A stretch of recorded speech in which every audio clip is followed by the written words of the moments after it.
Welcome to Casually Late. I'm Sean Mull. This is Malcolm Wallaker, and this is David Bilyeu. And Logan. Logan, the movie, came out on March 3rd. It's getting huge reviews right now. Rotten Tomatoes has it at 92%. Google users has it at 95%. IMDb has it at 8.7 out of 10. So far, the movie's doing pretty well. It grossed, what?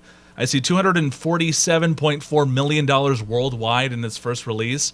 And right now, we have a resident movie expert, David Bilyeu, and you saw it. What was your initial thought? I agree with all of those statements. Including the price that I just pulled up from ScreenRant.com? Yes. That exact price? I agree with it all. Your name's David? Oh, yes. Yes, my name is David. So everything. He's now agreed with everything. Good, we're on the same page. I loved it. It was awesome. It was everything I wanted in a Wolverine movie. Mm-hmm. So sad, but it was awesome. So sad. I'm guessing that's something happened in the movie. I'm not going to get into a lot of spoilers in here. Did you cry? Almost. I wanted to. I walked out of the movie theater. I'm like, I want more. Like, why? Like, this is the Wolverine movie that I wanted. And then, like, now Hugh Jackman's not playing Wolverine anymore. Like, it sucks. But no, it was great. The directing, James Mangold did an awesome job. I mean, I like James Mangold. He did movies like 3:10 to Yuma. Mm-hmm. I'm blanking on some other movies. I mean, obviously, he did The Wolverine, which I enjoyed The Wolverine up until that last like CGI fest with the Silver Samurai. That was pretty, yeah. it got a little ridiculous. I mean, It was super cool up until then, and it was still kind of cool there, but it kind of fell off a little bit. So I mean, he did a great job directing the movie.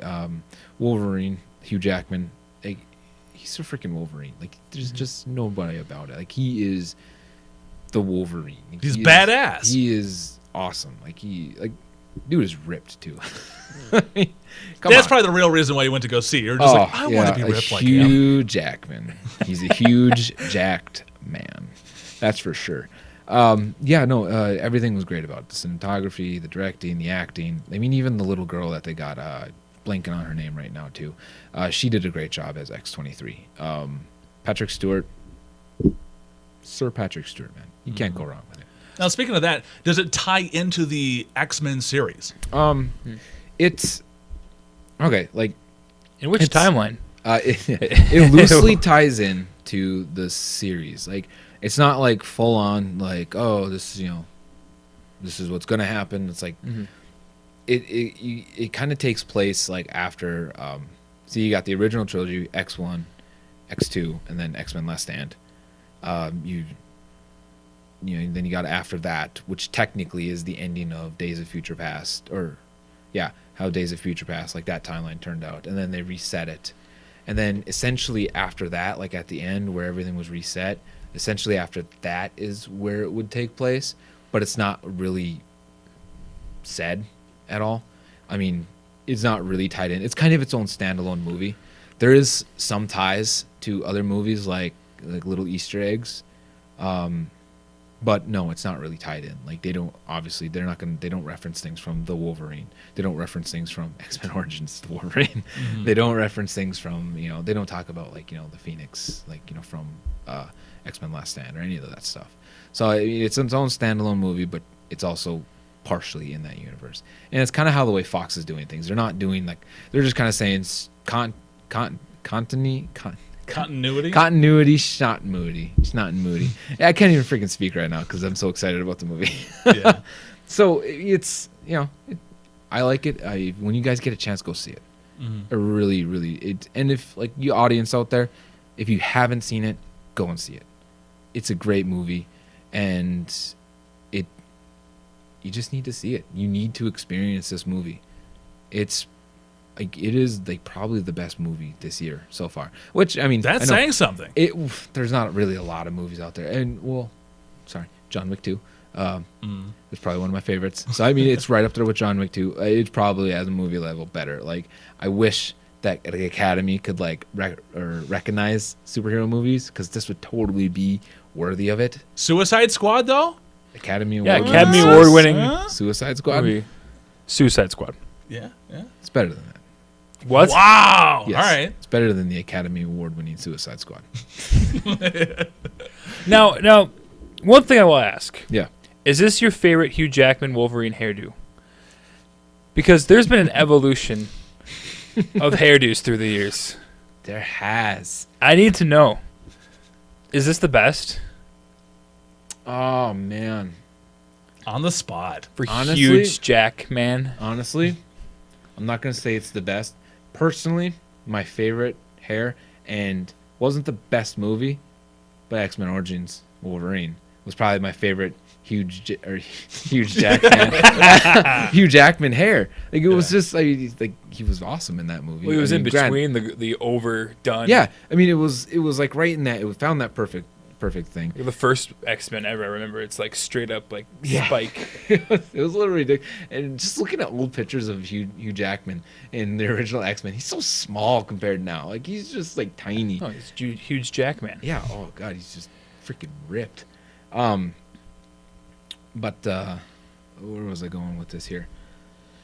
No, in the movie, he really reminds me, and a lot of people said this when the trailer came out. He really reminds me of Joel from The Last of Us.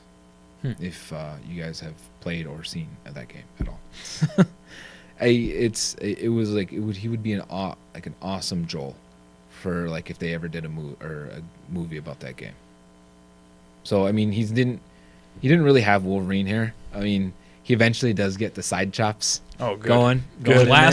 Classic. Yeah. Good. So I mean, that was kind of cool. But yeah, I'd say the hair is pretty on point, but not my favorite. It's an excellent question. Well, that's what I'm all about is the hardcore journalism. This is why we brought you on. I know. So overall, an overwhelming success and Yeah. recommendation from David. I mean, if I gave scores out, I mean, my score would probably be 2 thumbs up. Like Out of how 9.5 many thumbs out of up? 10. out of out of two. one? Out of Oh, two okay. thumbs. So all right, so it's like 100%, a perfect score. Well, I mean, I can't do like 1 3/4 thumb. I could, but You just did it right there. So that's 9.5. technically 1.5. 9.5. What's wrong with it? The hair. The hair. He said it, not his favorite. That has to be it. It did get a little slow at times. I could see that. Just in the previews. Yeah, it did. It did have a little bit of pacing issues. And I didn't really. The main villain wasn't really, main villain. I mean, he did a good job for the movie, but he just wasn't really super memorable. Not like menacing enough. I did hate him. Like, I mean, it did a good job making me hate him and just get irritated by him. But like, I felt he could have been better. I felt he could have been like a more serviceable villain, like the actual main villain. But yeah, like that's kind of why I don't give it like a perfect score, because there is like it's not a perfect movie, but it's a movie that I want to buy and rewatch again, and that's how I kind of judge it off of. Like, I mean, I'm not gonna say every movie is perfect, because like I don't really know what a perfect movie is, but like it's a movie that I know I want to buy day one when it comes out on Blu-ray, and it's a movie that I know I'm gonna watch 2 or 3 times, at least. I mean, it's not one that's just I'm like, all right, I've seen it, I'm done. Like, it's one that I'm gonna want to like keep around and like show whenever I have kids, be like, this was the best Wolverine. Watch it, live it, learn it. Well, there you have it. Mm-hmm. That's definitely a recommendation for Logan. This has been Casually Late. Catch you next time. Later, guys.